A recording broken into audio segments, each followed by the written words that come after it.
pandemic got us into a reflective space and made us look inward to see what we can do for the world at large.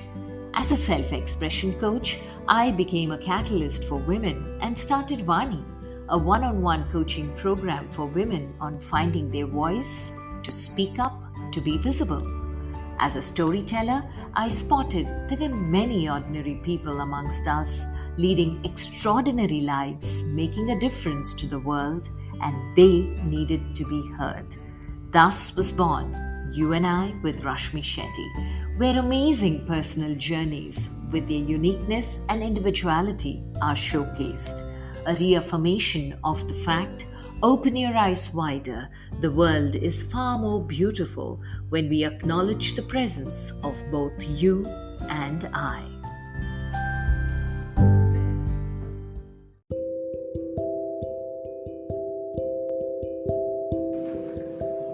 The month of May is observed as the Mental Health Awareness Month, a time to raise awareness of and reduce the stigma surrounding behavioral health issues, as well as to highlight the ways how mental illness and addiction can affect all of us, patients, providers, families, and society at large. In keeping with this, our guest today is Seema Rekha, the Managing Director of Antarmanh Consulting Private Limited, with a wide experience in utilizing wellness solutions for business development and strategizing for several Fortune 500 companies across India, ASEAN, and UAE. Seema Rekha has also been awarded the Outstanding Leadership Award presented at Health 2.0 conference held in Dubai in 2022. She's a passionate and versatile management consultant known for her kaleidoscopic approach to bringing comprehensive solutions to her client organizations. Her background from IIM Lucknow, Institute of Counseling, Glasgow, European Management Consultancy, and TISS highlight the scope of advancement in areas such as employee well-being, psychological safety at the workplace, research and organizational development strategies. Her research and development approach, aimed at improving the Organizational Health Index, has proven to render sustainable results for client organizations. Her extensive research and result-driven work strengthens the vision which becomes the guiding light of her diverse team at Antarmanh. Listen in as she shares her fascinating journey, the ups and downs in this mental wellness space. Hi Seema, it's so Hi. wonderful to finally catch up after I think a year now. Yes, things has been little here and there. It is so lovely to finally being there. I'm sure it is one of the most cherished podcast in our group. Somebody is doing it. It's so wonderful. Thank you, and welcome to You and I with Rashmi Shetty. The format is we go to Little Seema and then come to Seema Rekha that the world knows you today as. So, what has your Love. journey been like, Seema? So Rashmi, I was born in Jhansi, which is a very small town and it is known for Jhansi Ki Rani. So probably some traits from her. But once I go back and look at little Seema, she was no different than this Seema. Maybe a miniature of this, a person who always thought herself as a person, not as a girl or a woman or a man or something. I always thought, that genderlessness, and that's where since childhood I'm fearless, and I never felt that, world just because I'm a woman will not, give me enough opportunities. And that sense of self helped really me to explore life beautifully without having any grudges with people around me, with society. That's what made my journey little easier. Because I never felt that I was little lesser, even being a child. The first thought I remember as a child, what I did not like is that people were treating me as a child. They were not respecting my opinion. Whereas at that moment also, I thought my ideas are better than theirs. So that was little suffocating as a child. But I was always, doing something or other thing other than my core thing, which is academics. I was in grade 6 only, so I started teaching young children, going through YMCA, which was one of our program in the school. I used to go to Chuggi Chopri and I used to teach children there. Whatever is the initiative in the school, I was the first one to participate without food and standing for hours. So that is how I always enjoyed being in something, and that gave me really a great strength. But yes, one thing I have realized that while growing up, once you're ahead of time, you might have a great sense of self, but you don't have a great self of belongingness. You don't belong to any place. It's not about people. You yourself do not belong to any place. And maybe your calling keeps calling you. Sometimes we take the path known to us and then reach to a calling. That happened to me. And I coming from, our community is a Kayastha community. We have never, seen anything other than education. Education, literature, culture is highly, highly important for us.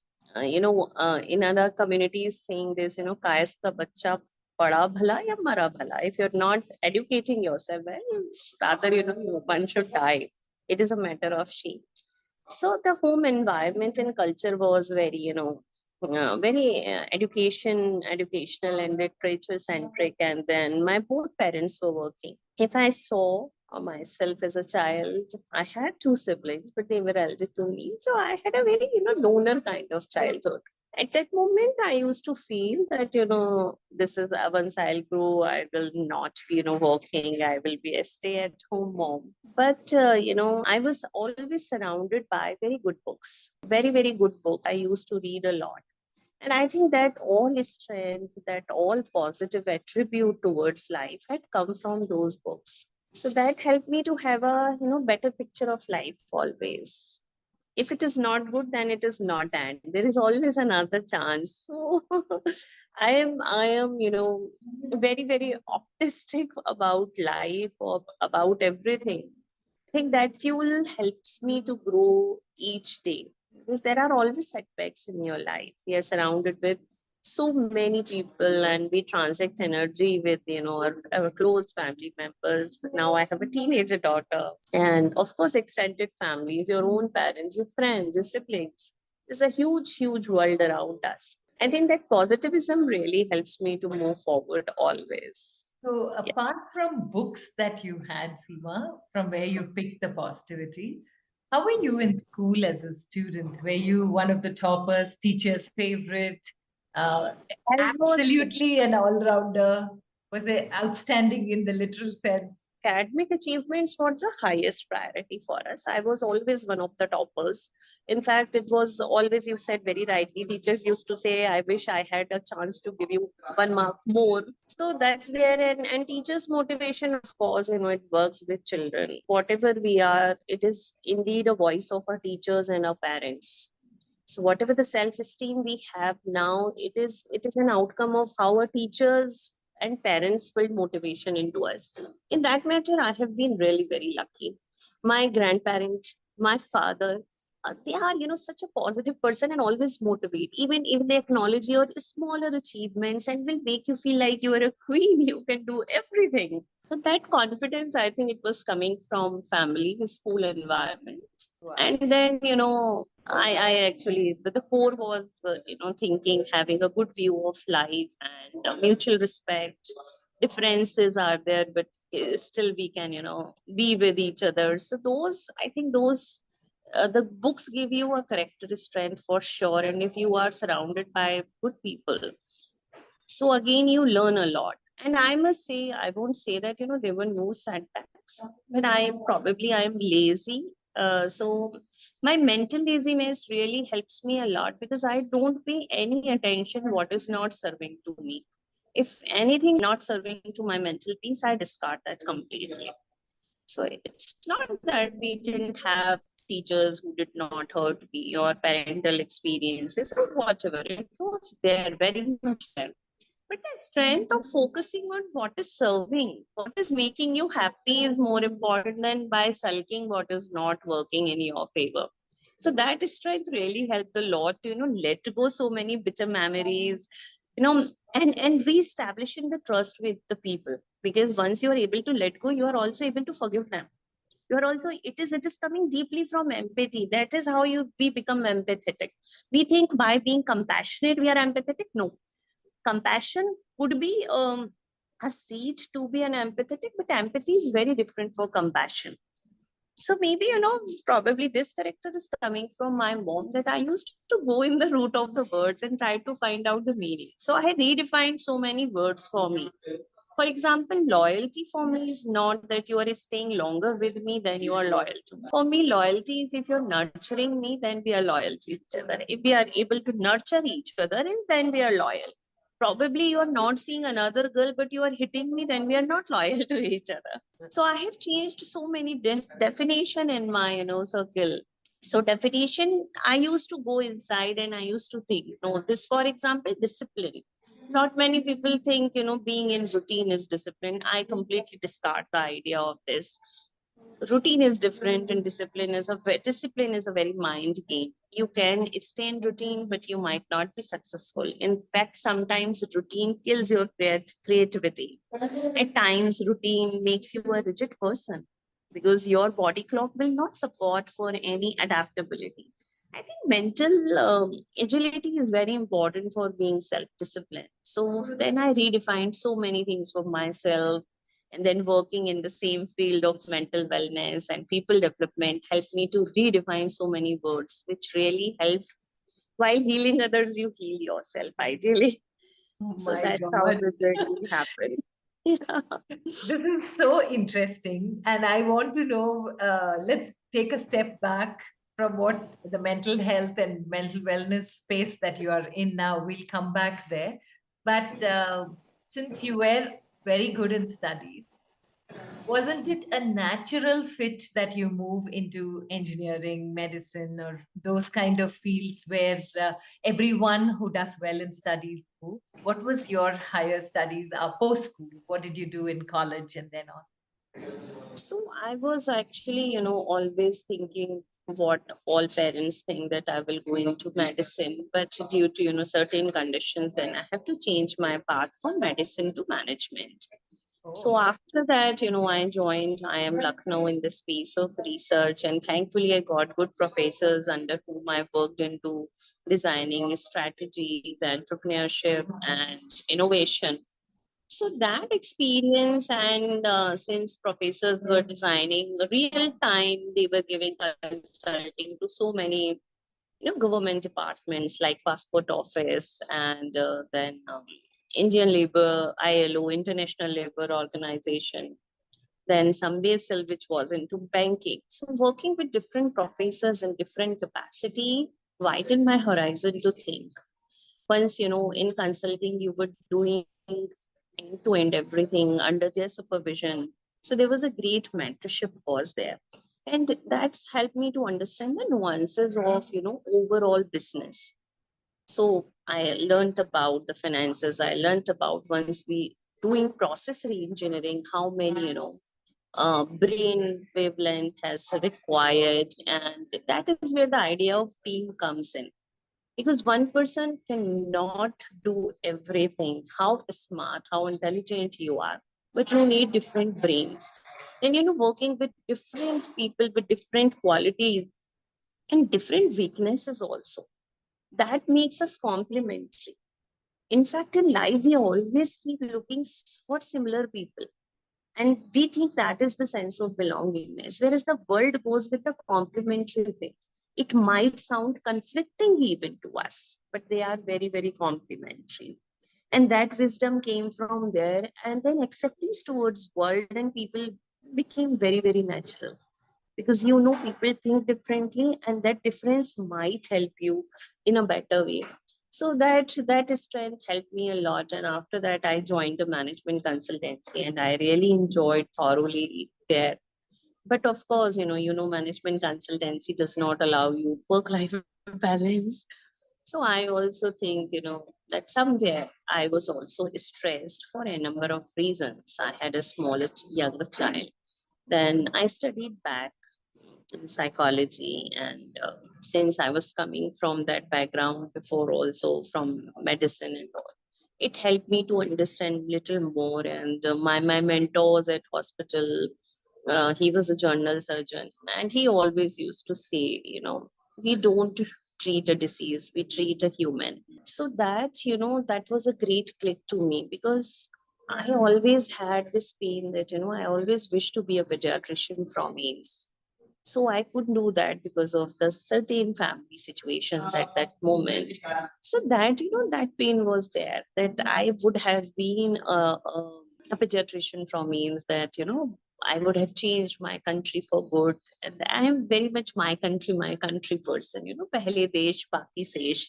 That's my core thing. So that pain was there. But then once, I spoke my mentor, Ellen, who taught me in Glasgow, he helped me to overcome my pain of not being a pediatrician. So he helped me that, why you wish to be a pediatrician. So reasons was obvious, position, money, respect in the society, and fourth was helping people. So he said, you have everything now. You have position, you have money, you have respect in the society. The fourth thing is missing, that you are not able to help a larger population. So this was your myth that by pediatrician only you can help the world. You can help the world by being a good counselor also, a thoughtful counselor who is redesigning their life beautifully. He also told me that, while you will be addressing crowds, people might not respond back to you, but there will be one person who will be transforming because of you, and that is your success. So don't look for the crowd, just go and help people, and one day you will belong to this world back.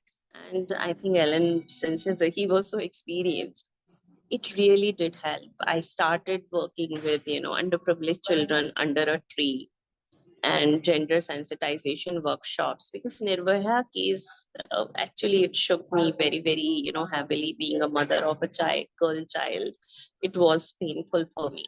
So then, I started gender sensitization in underprivileged area of Gurgaon.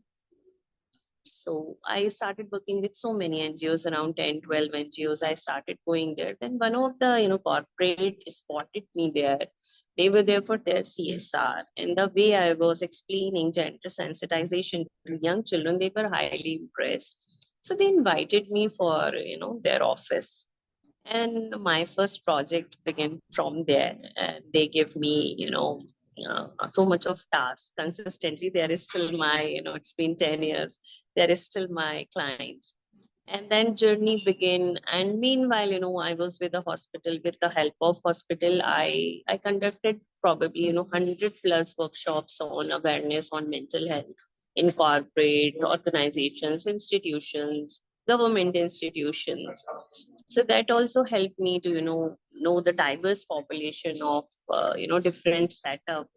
And that customization of program helped me to understand more about my work. And then, around, 6 years back, the corporate started understanding that mental health should be beyond EAP helpline.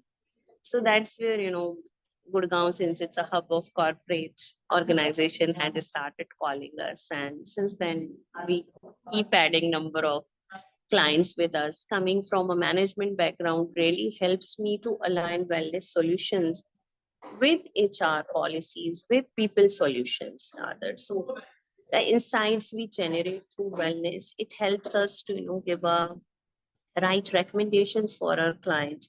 We are able to design their entire year strategy into people wellness and people solutions. So we also design their training and development, learning and development, and organizational development strategies with them. So very, we are highly involved with our clients, and then results are visible. In a quarter with our interventions, we get a very, very positive feedback from our clients. And that's how, they are always a repeat client. Every year we renew our tenure with them.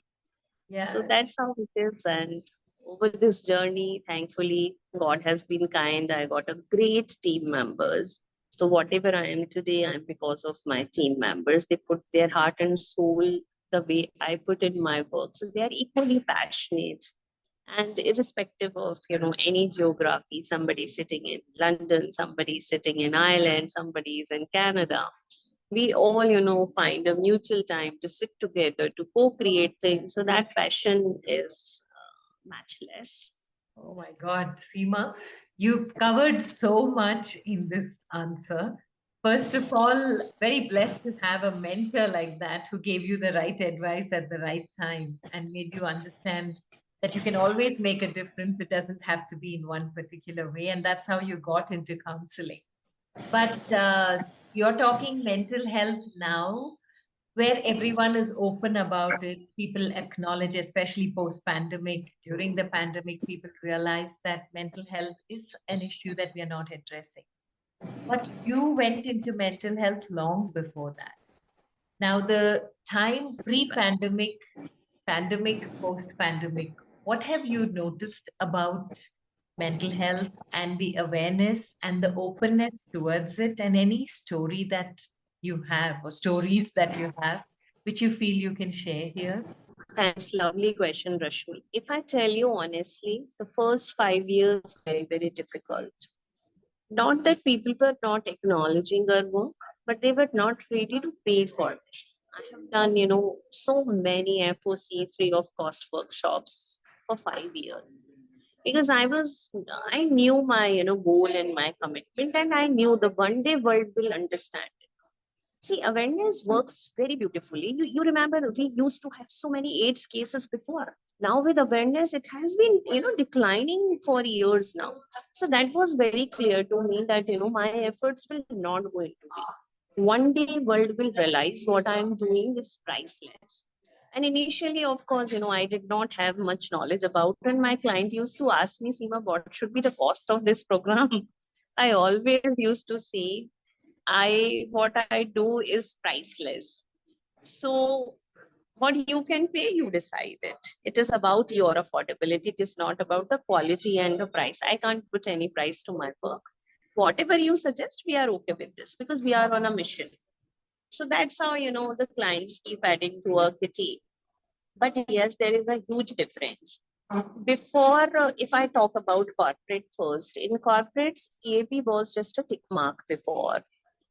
Post pandemic, people have realized that reactive mental health solutions would not support any organization, but still there is a long way because people think wellness is an arm of the organization, whereas mental wellness particularly, is the core of any organization, because we don't deal with robots, we deal with human. And as we grow, we are not doing nothing, we're just handling others ego. And to handle others, it is so important to become self-aware first. If you're not aware, you can't be aware about the environment. And that's where mental well-being on an individual level is highly, highly important. There are certain organizations which are recognizing it, and results are phenomenal. But yes, there is a cost country because people still think wellness strategy is a HR strategy, or it is engagement or something. No, no, it is a business strategy.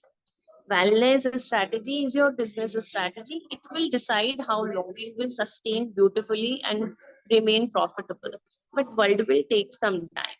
Of course, awareness has increased.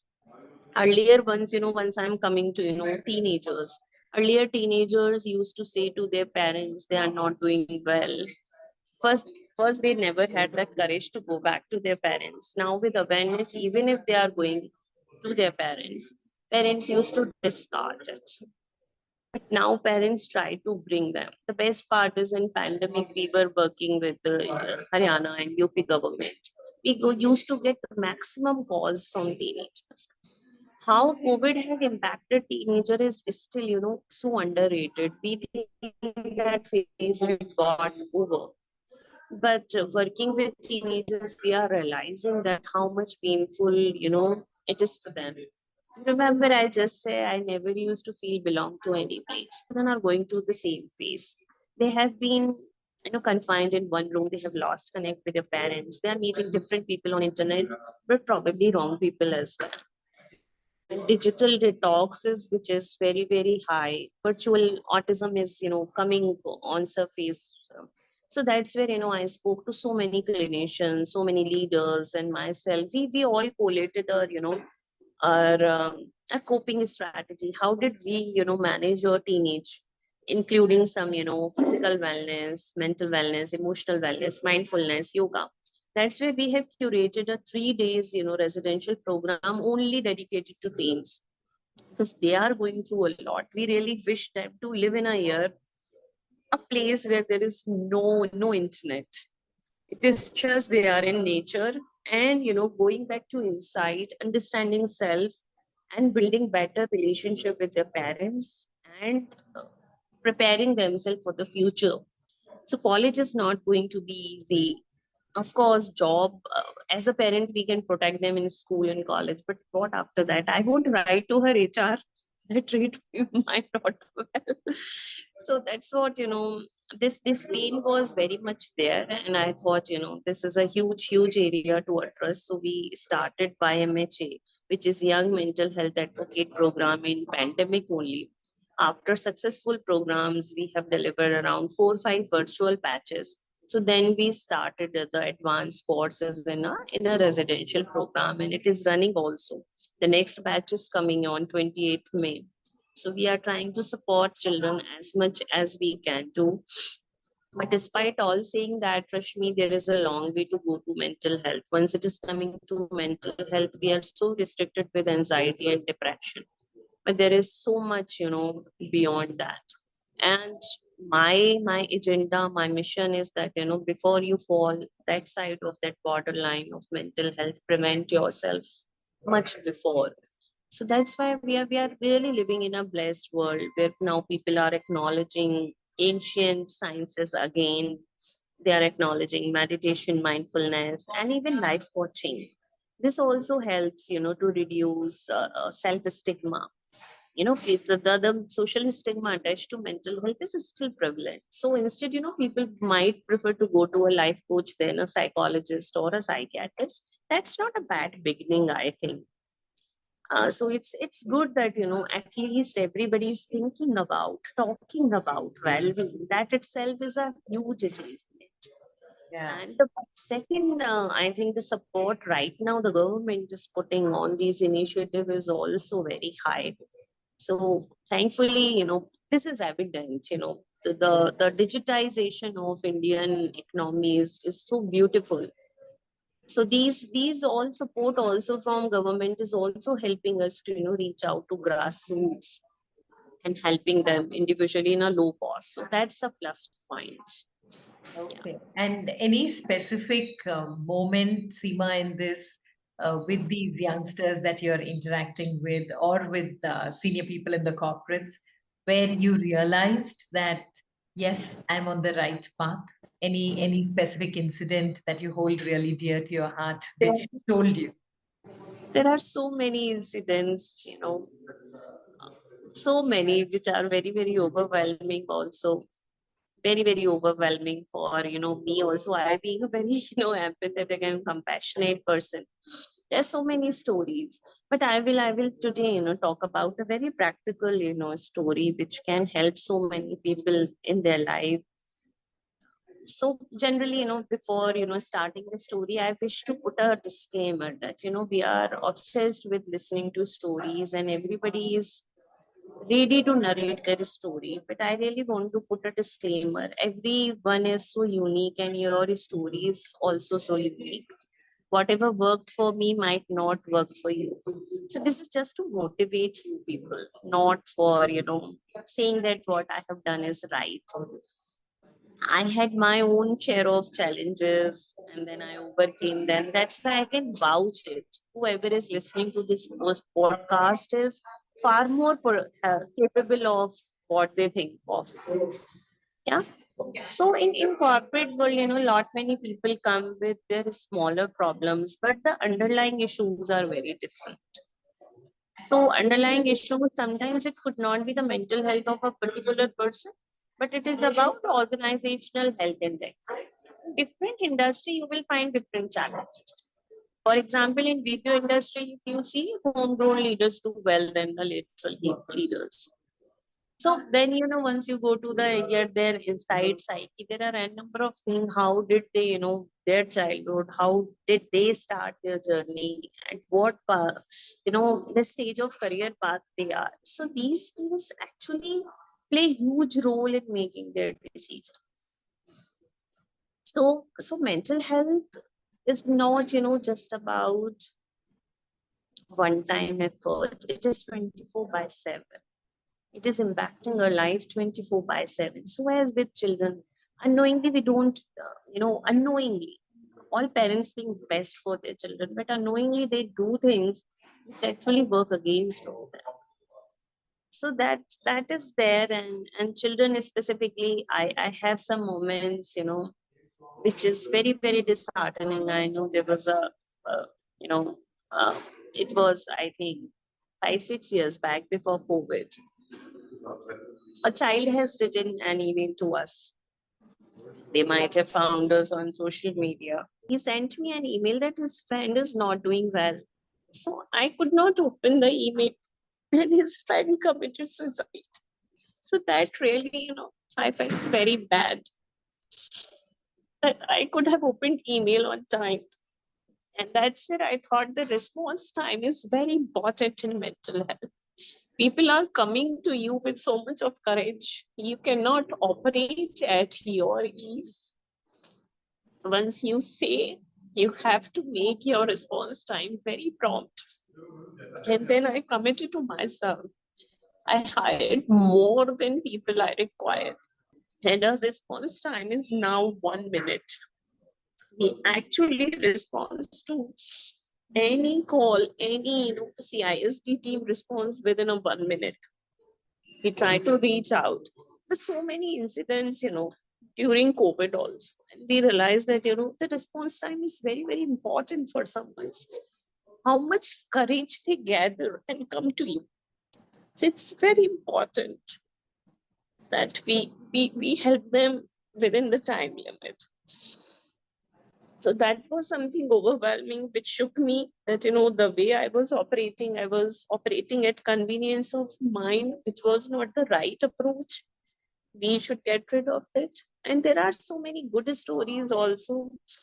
I remember there was a 68 year old, very, very anxious old woman was there, and her husband always took care of her very beautifully. And she met me only once. She was very sick. So she came to hospital. I met her. We had a long chat around, 2 3 hours. And then, she went. And once her next appointment was there, she did not appear. Her son's email came to me that, my mother passed away on the same day she spoke to you. But I have never seen my mother ever happy in her life. The day she was happy, at peace, and at ease, the day she spoke to you. She died at peace because of you. So thank you so much. So that day, yes, I really felt, and I would like to tell you, I only charged at that moment in hospital, I only used to get 80 rupees for that patient, for any patient. But that's what I say. It's not about money at all. That impact which I created in one's life was far more than, no amount of money can ever justify what we do. So I think there are so many such incidents which make us, really proud of us. Frankly, I am able to sleep now peacefully than before. So I think that's the biggest success I have achieved in those years. And so is my team. They also feel very proud of themselves for what they are doing. So that's there. Yeah, yeah. And you're so right, Seema. The fact that you're so authentic and vulnerable to share a moment that you hold so close to your heart. Thank you so much for finding the space safe enough for that. But it's very true. When somebody approaches with an ask, the response should be immediate, and you never know how urgent it is. So, yes, Exactly. yeah, that's so very true. Now, since you say that you are somebody who loves words and likes to go to the base of it, It's a very maybe a very basic question, but I thought it fit here to ask you this.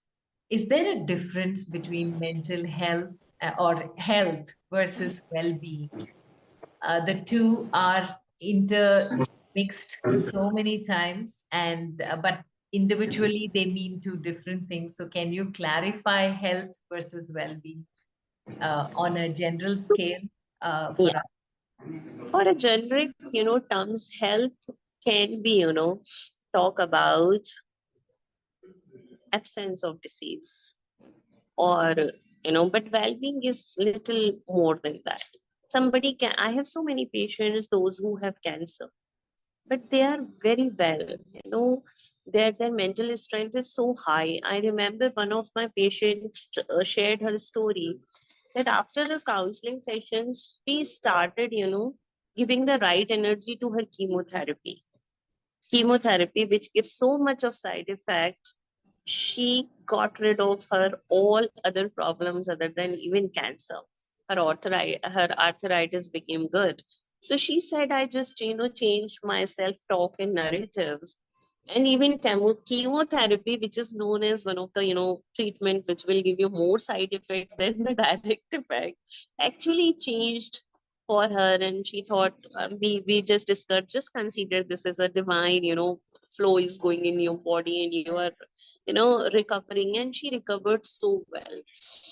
So this is the difference between health and wellness. I have so many people who have kidney issues, so they go walk by themselves and get their, this, what do we call, dialysis done and come back. They're very, very well. So well-being is more than, your bodily thing. It is more than your thought. How do you see yourself with your ailments and your flaws? So well-being is little wider term than health. On paper, we can't say that person is healthy. Thank you. And now, with the work on mental health that you've been doing, there is so much work that you've gone beyond the borders of India as well. So, can you tell us about your journey as far as mental health and well-being is concerned, and how you spread your wings so wide? So we begin with, under the tree only, and that one of the engineering organizations identify us, and that journey of, building awareness in all sphere of workplaces I did. And then, the best organization, the Fortune 500 organizations were thinking about keeping wellness strategies at that pace. They have tried to, reach out to so many people, but there was no other name than me. So we got a, tie up with those organization, and that's where we started, working together. And it just spread it with the word of mouth. Since, our work is more organizational goal centric, we align a wellness strategy with the organizational goals. So it was more beneficial to our clients. And then in the industry, they talk about our work, then other people reached out to us. That is how, with word of mouth, we got the work. And once our client were developing into different countries, once they started their new offices in different countries in Southeast Asia, so obviously we scaled up with them. We also hired people. Over these period, we understand this. We have to think beyond a clinical mindset. We were not running a clinic. We have to understand we were running an organization. So then we started a full, organizational structure. The training department is different, quality department is different. There's so many consultants across the globe. We sit together, we brainstorm, we identify if we succeeded, why did we succeed? If we are failing, why are we failing? What we should repeat, what we should not repeat. And then over the period of time, we developed our R&D also, and then Center of Excellence team. So now the global team works, and gradually, we went to each country, knowing their culture, understanding, customizing program for them. Most of the organization are very cosmo. People are from Germany, from Japan, from Vietnam, from all part of the world. The common thing was only English language. Other than English language, the common thing was a smile. So we actually build with a smile with each other, and that relationship build up. So we have all counselors in local languages available. So our training is also very, very strong, and our research is also very strong. So that we understood that if we are scaling up, we cannot make ourselves fool. We have to think beyond clinical mindset, that people have some issue, they are coming to us, we are just seeing them, writing a report and going back. We have to think beyond that. We have to think with the organization, and that merging with the organization helped us to grow a little faster, because we know their language. They might not be knowing our medical language, but we were knowing their language, attrition, productivity, shrinkages. So then, we start understanding problems. Particular line of business having a different problem, then we have curated different programs for them. For example, our strength is lying in BPOs and engineering services. So the program which we give to engineering and manufacturing services, that is phenomenal, because we know their nuances. What would be the laborers feeling? What is their site managers are feeling, or what is the project managers? So hierarchy wise challenges, rectifying them. So that all is very interesting also. So that is how we spread it. So first, we started our office in Gurgaon, then second office we started in Hyderabad, then Bangalore, and then Kuala Lumpur, and then 13 more places in India. And then after Kuala Lumpur, we went to Philippines, Vietnam, Indonesia. Entire that belt is thankfully BPO and engineering. Both are working in the same belt where our strength is lying. So our clients are there, so we are. Wow. And I'm sure looking back, like Steve Jobs says, and connecting the dots, there will be so many moments of recognition and special moments that you really cherish. Are there any such moments of recognition or unforgettable moments in your journey where you've spread so much globally, which you really are very happy you're part of? So generally, these I never participate in any awards, because there is fees or something. I hardly participate, and then nomination forms are also very long, which I don't have that patience. But some organization have recognized, and they have done everything on our behalf. And I received an award in Healthcare Leadership Award 2 years, I think in 2020 March, which was out of a blue, which I have never participated. I have never nominated me. So how did they do? So then you feel it is an authentic award which you are receiving. I can say that that was something which I don't know, from out of blue it came. But there are so many moments, Rashmi. But why I am not able to recall and tell you something? I told you I was a loner child, and I have read very good books. So, letting go is not only about letting go the bad moment. We should know also to let go the good moment also. And that's where you become a neutral person. If we start cherishing our success too much, now you don't know when ego will come and cover you up, hug you tightly. So I live very consciously. So I was always very, very, careful about it, that my success should not make my, next step better for anyone. So there are so many, moment of recognition in each organization we have worked. But I think the way I let go my failures, I actually let go my success also. This is so much living in the now, Seema. It's Yes, all about this moment and what you can make most out of this moment. Because the concept of you and I is the uniqueness and individuality each of us. yes, Yeah, yeah, so that uniqueness and individuality is what we try and bring out in a conversation in you and I. And that's what yeah. you and I stand for. And your journey, specifically for me, has been so unique that we have known each other for a year now, but I've noticed how beautifully and organically your journey has gone. And especially for the rest of the world, the pandemic was pause time and getting into oneself. You, the pandemic was very different. So, what are your reflections from the pandemic? Pandemic was very, very different for us. It was very, very overwhelming. We have to hire people, hire people, hire people. There was so much of quantum of work. Our work grew 12 times. I myself was in, April COVID, which was the peak. And I can't tell you how did I work in that, with all my fatigue and weakness. But there was no scope for, running away from your work and training people at that time, building teams. That was difficult thing. Even then, the most difficult thing was, there were so many people who were dying.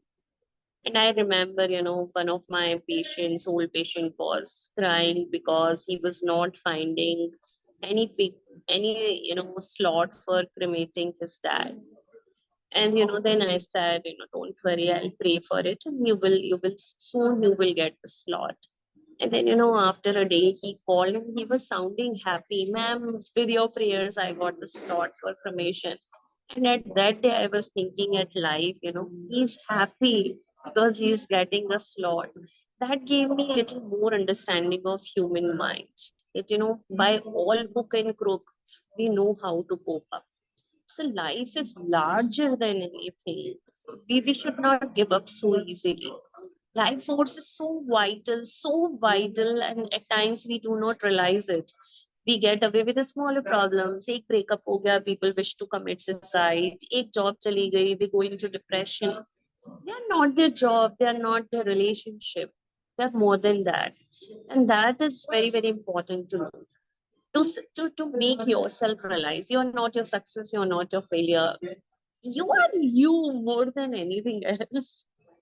And that's the most important thing to take care.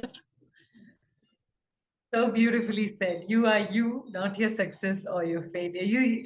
You are like actually taking the essence of the Bhagavad Gita and saying it here, because that is very important for us as far as detachment is concerned as well.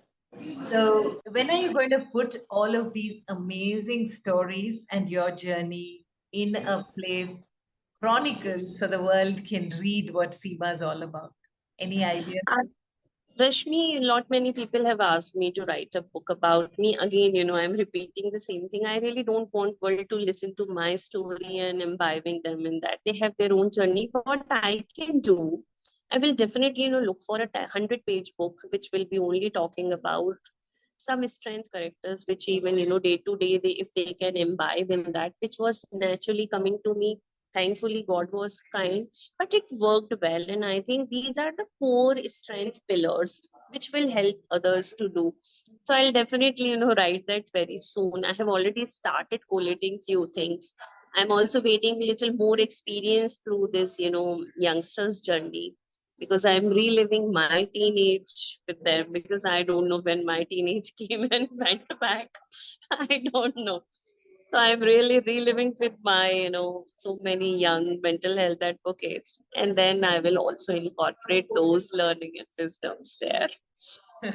So, has the little loner Seema changed over a period of time to the Seema that we see today, or is that loner still there? I have now there is no time to feel, that solitude. First of all, I enjoy solitude because that gives me energy to do better. But my circle is so wide. So that's first thing I have realized. If you want to remain happy, you have to make your circle wider. Otherwise, you will be expecting everything from one or two people. The more you restrict your world, you are inviting unhappiness. A person cannot be there with you for 24 by 7. So that independent, that wing, that, giving people that freedom, you can only give once you feel free. So that, I think I don't feel lonely at all. Sometimes, I crave for my loneliness and solitude if I get it. I look for some time for that. So for that is the only time that I wake up early, when the entire world is sleeping. So I get my me time. Great, great. And on that happy note, three life lessons, Seema, has These been. life lessons which I created over the period of time is universal law of peace. So it has three things. First is ignore. What is not serving good purpose to you, ignore. It could be very interesting, very beautiful, but ignore if it is not serving purpose to you. The second thing is accept people and situation around you rather than changing them. Better to accept them. But third is change when it is necessary.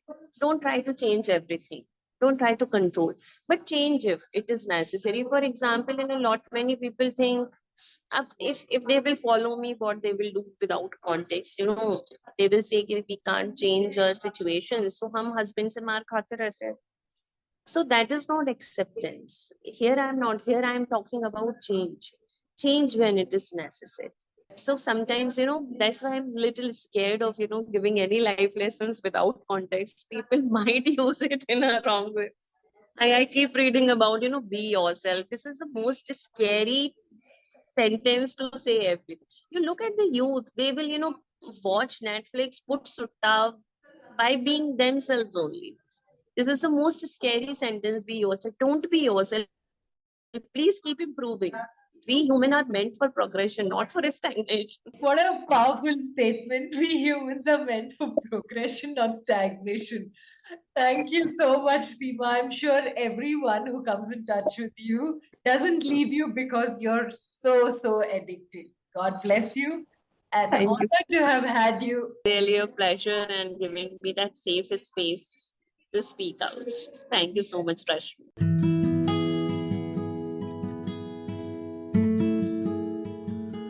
With that, we come to the end of this weekly quest of You and I with Rashmi Shetty. Do let us know if you know people who make the world beautiful. Write in to rashmi.thethirdeye@gmail.com.